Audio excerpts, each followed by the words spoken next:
Well, guys, looks like Windscribe might have done a doo-doo. Hey guys, if you haven't already, check out vpntierlist.com. This is where I rank all my favorite VPNs. I also have a VPN quiz here, as well as promo codes on the website, so make sure to check it out, vpntierlist.com. So guys, I was browsing around, as I do, looking at VPN blogs and stuff like that, even though I don't like a lot of them because I don't trust their rankings since they just shell out for commissions. But I do like to keep up with some of these blogs because they do have interesting information sometimes. And I did find VPN Comparer's article on the UK side of things talking about a server seizure issue from Windscribe, and this caught my attention. Yikers. So I was checking out this article trying to figure out what is going on, because when I looked at this article, it just seemed like some, regular stuff, and then, some stuff is sunsetting, changing some certificates.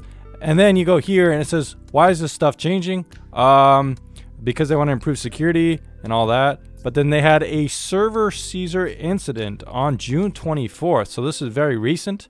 So apparently, I guess 2 servers in Ukraine had gone offline, and apparently those 2 servers had been seized as part of an investigation that occurred 12 months prior.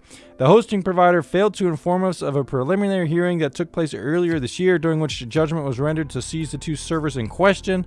We have no reason to believe that the servers were compromised or there's unauthorized access, as we do not log user traffic, blah, blah, blah, blah.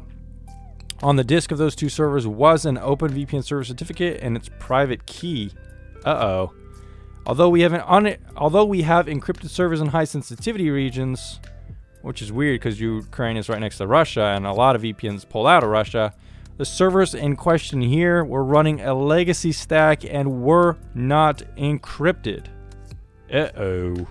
We are currently enacting our plan to address this. So they're saying here that in extremely limited cases, an entity in possession of a private key with a very high level of resources, like Ukrainian governments, and access to your network could impersonate a Windscribe VPN server and capture VPN tunnel traffic running through it. The Ukrainian authorities have the hypothetical ability to impersonate a Windscribe OpenVPN server only if the following conditions are met. So they listed those out here and some of the impact for the user if the conditions are true. As soon as we found out about the seizure, we've been working to address this while knowing we had to communicate what happened. So it seems like they didn't have proper PKI management. And the simple truth is that these safeguards were not in place when the server seizure occurred. This should not have happened, and we understand that it hurts the trust you have all placed in us.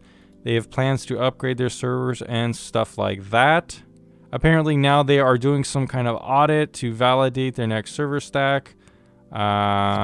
So yeah, looking at this article discussing the article from Windscribe itself, these people seem to have the opinion that they kind of glossed over some of the really bad things that did happen. This guy makes the same point that I made, in that how could Windscribe ascertain that Ukraine was not a high sensitivity region? This is a country that has an entire province seized by a hostile authoritarian neighbor, Russia. Russia's been going after Ukraine like crazy, and which has been teetering on the brink of civil war for years. Most worrying is the fact that none of the Windscribe server seized were encrypted. That definitely does not seem good. So apparently they're saying that, like Windscribe said, if all the conditions were met, they would have the capability to impersonate a server and capture VPN tunnel traffic running through this, which means they could see any unencrypted traffic being sent, as well as the source and destination of that traffic. They say here this is a huge security blunder, and it is worth noting that while Windscribe stressed this is only potential impact on its users, they do not go as far to say that they're confident it did not happen. So Windscribe doesn't really seem to be sure it didn't happen, it seems like maybe. And then they talk about here how they didn't inform users for a little bit because they're trying to figure out what happened.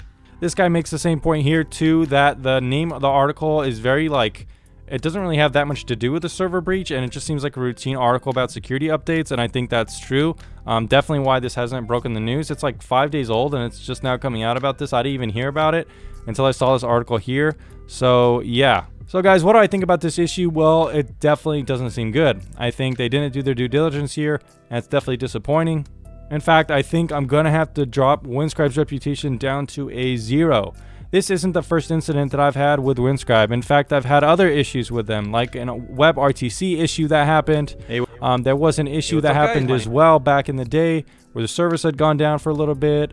And then there was this huge issue, which no one really talked about, where there was an issue with the Chrome extension leaking everyone's IPs for months and months, and no one really talked about that either, and I thought that was a pretty big issue. It was exclusively on Chrome and the extension, but still really bad. Anyways, guys, just to keep you updated on Windscribe, I haven't really been talking about them too much, but yeah, I thought this was worth informing you guys on.